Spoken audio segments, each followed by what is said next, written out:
How to calculate the payback period in Excel. There are two ways to do that, and your choice of method depends on the characteristics of the project you are evaluating. Project A has stable and recurring benefits. Using the payback method for this project is very easy. Project B has fluctuating benefits. Calculating the payback period in Excel for this project requires a bit more advanced calculations. The payback method asks a very simple central question. How many years does it take to recover the initial investment? For both projects, cash outflows are shown as numbers between brackets.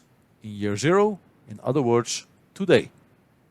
Cash inflows or benefits are shown as positive numbers for 4 years. Both projects have cumulative benefits over these 4 years of $1,600. But as the size and timing of the benefits is different, the payback period will be different.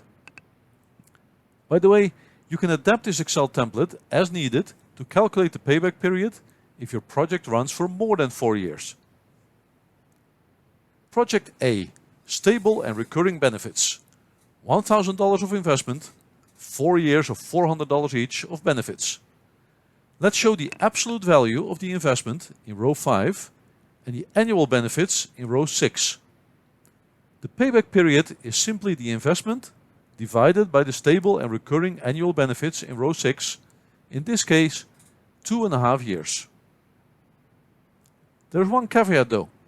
You want to make sure that the payback period calculated in this way does not exceed the length of the project. A simple check takes care of that risk. Cumulative benefits are the sum of the benefits in column C through F. If the cumulative benefits are greater than or equal to the investment, then we're okay. However, if that isn't the case, then we're not okay. Let me display the formulas with formula text so you can follow along. If we drop the annual benefits to $200 per year, then the payback method formula tells you that the payback period would be 5 years of continuing benefits. However, the cumulative benefits check tells you that the project is not okay as those benefits end after 4 years. With $400 of annual benefits, we are good to go. Onward to project type B, fluctuating benefits. Here we start with the cumulative benefit check, as there is no use to make any advanced calculations if there is no payback period to calculate. Once we've established that the cumulative benefits for the project as a whole are okay, we can insert a row with cumulative benefits on a history-to-date basis. The formula is sum $B14 to B14, and that formula can be copied across the columns. Visually, this gives us a clue about the payback period very quickly. After 1 year, the cumulative benefits are still negative. After 2 years, the cumulative benefits are positive. This means that the payback period must be somewhere between 1 and 2 years, and probably closer to 2 years than to 1 year. The approach here is to have Excel calculate the full number of years first, and then add the partial years to get to the total payback period. We're going to use the COUNTIF function for the full years part in the dialog box. The range is C15 through F15. Criteria: smaller than or equal to 0.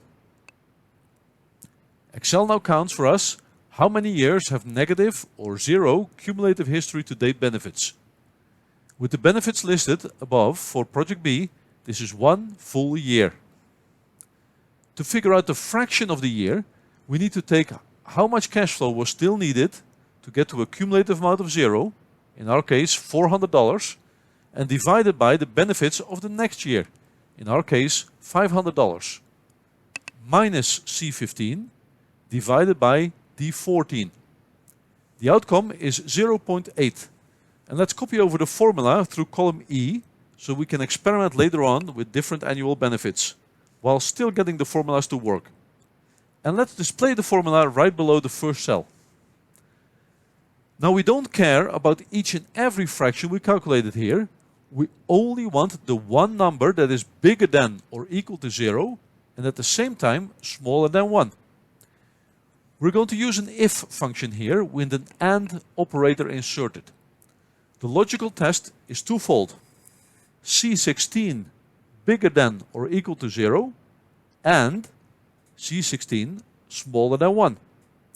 If true, display the value in cell C16. If false, put 0. Copy this over through column E as well. I will display the formula for clarity. Now the partial years in the calculation of the payback period is simply equal to the sum of the values in cell C18 through E18. And the total payback period is the sum of the full years and the partial years. 1 plus 0.8 is 1.8. Let's test if this works correctly for other cases. How about we reverse the benefit pattern?